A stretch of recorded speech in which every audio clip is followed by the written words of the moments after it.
இதில் பணம் கொடுத்து கண்டவங்கலாம் படிக்க தெரியாதவங்க அவங்கெல்லாம் கூட பணத்தை கொடுத்து கம்மியான மார்க் வாங்கினவங்க கூடலாம் வந்து சீட்டு வாங்கிட்டு போயிடுவாங்க. தரமான மருத்துவர்கள் கிடைப்பது கடினமாக இருக்கும்னு சொல்கிறாங்களே.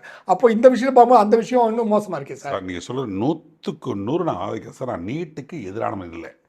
நீட்டை நீங்கள் முறைப்படி நடத்துலே தான் சொல்கிறேன். சரி, எனக்கு மருத்துவத்துக்கு நுழைவுத் தேர்வு வேணுமானா வேணும்னு நான் சொல்லுவேன். ஏன்னா நீட்டுக்கு வர்றதுக்கு முன்னால் நிறைய ப்ரைவேட் காலேஜஸ் எஸ்ஆர்எம், விஐடி, நிறைய பேர் தனித்தனியாக என்ட்ரன்ஸ் எக்ஸாம் நடத்துனாங்க. ஒரு அப்ளிகேஷன் ஃபார்ம் அந்த காலத்தில் 2000 ரூபா, இப்போல்லாம் 5000 10,000 ஆகிடும். அந்த பையன் 40க்கும் மேற்பட்ட நுழைவுத் தேர்வு எழுதணும். எய்ம்ஸ் எழுதணும், ஜிப்மர் எழுதணும், இப்படி இப்போ எக்ஸாம் எழுதிக்கிட்டே இருக்கணும். அதெல்லாம் ஒருங்கிணைத்து தான் நீட்டு கொண்டு வந்தாங்க. அது மகிழ்ச்சி தான், அதில் மாற்று கருத்தே இல்லை. அதை முறைப்படியாக நீங்கள் நடத்தணும். நேஷனல் டெஸ்டிங் ஏஜென்சி அதை சிஸ்டமேட்டிக்காக நடத்தணும். அது நீங்கள் நடத்த சரியில்லை, அதுதான் என்னுடைய குற்றச்சாட்டை தவிர நான் நீட்டு வேண்டாம் நான் சொல்லவே மாட்டேன். நீட்டு தேவைதான்.